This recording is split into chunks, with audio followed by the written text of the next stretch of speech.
अस्सलाम वालेकुम नाज़रीन, ड्रामा से माहिर के नेक्स्ट एपिसोड में आप देखेंगे राहिला जो कि इतनी आजाद घूम रही है और काफी खुश भी है जेवरात हासिल करके।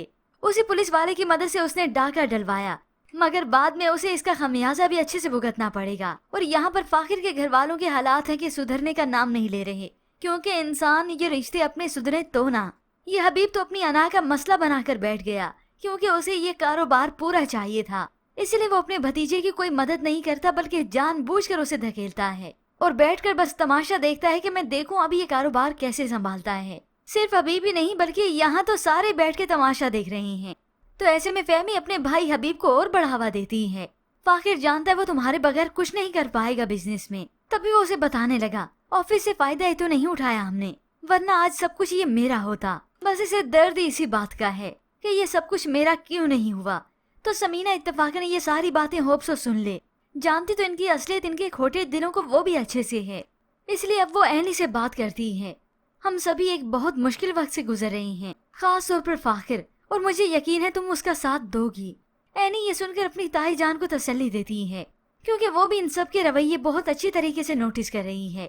मगर अगर तो ये आ गई अपनी वालदा की बातों में, तो इस घर का सुकून तहस नहस होकर रह जाएगा। और यहाँ पर फाखिर है जो हिम्मत नहीं हार रहा, अपने वालिद का बिजनेस यूँ डूबते हुए नहीं देख सकता, इसलिए खुद बैठकर घर पे ही सब कुछ समझता है ताकि इसे टैकल करूं, इसे देखूं क्या हो रहा है।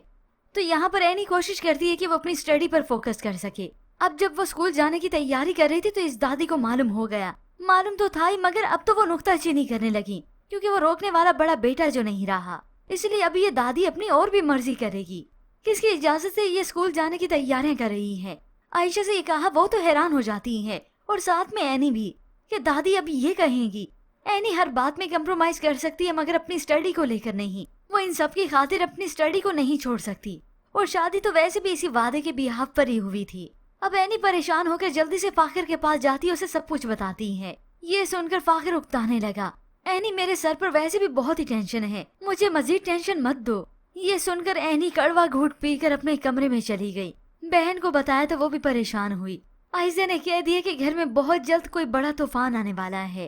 तो एनी अब डट चुकी है। हाँ, तूफान तो आएगा अगर किसी ने मुझे मेरे मकसद से रोका, क्योंकि अब ये एनी चुप करके बैठने वाली नहीं, और होना भी यही चाहिए। कब तक ये औरों के सामने यूं सर झुकाएगी। होप सो व्यूअर्स, अब एनी अपने लिए खुद स्टैंड लेगी, और बड़े बड़े जो बड़े बनते हैं वो कौन सा अपना बड़प्पन दिखाते हैं। घर में जो इतनी बरकत थी, इतनी मोहब्बत थी, चाहे ऊपर ऊपर से ही क्यों ना सही, सब कुछ तो जहीर साहब की वजह से था। उनके जाने की देर थी कि आपस में हर कोई एक दूसरे को काट रहा है। अब ऐसे में ये सारी मुश्किल आई है तो फाखिर और एनी पर, और फाखिर की वालदा पर भी। होप सो व्यूअर्स, बहुत जल्द फाखिर अपने वालिद का बिजनेस अच्छे से संभालने लगेगा, और ये एनी भी अपने ख्वाब पूरे करने के लिए डट कर खड़ी होगी, हर तूफान से टकराएगी। पर व्यूअर्स, इसके मुतालिक आप क्या राय रखते हैं? मज़ीद ड्रामा रिव्यूज के लिए आप देखते रहिए उर्दू टीवी।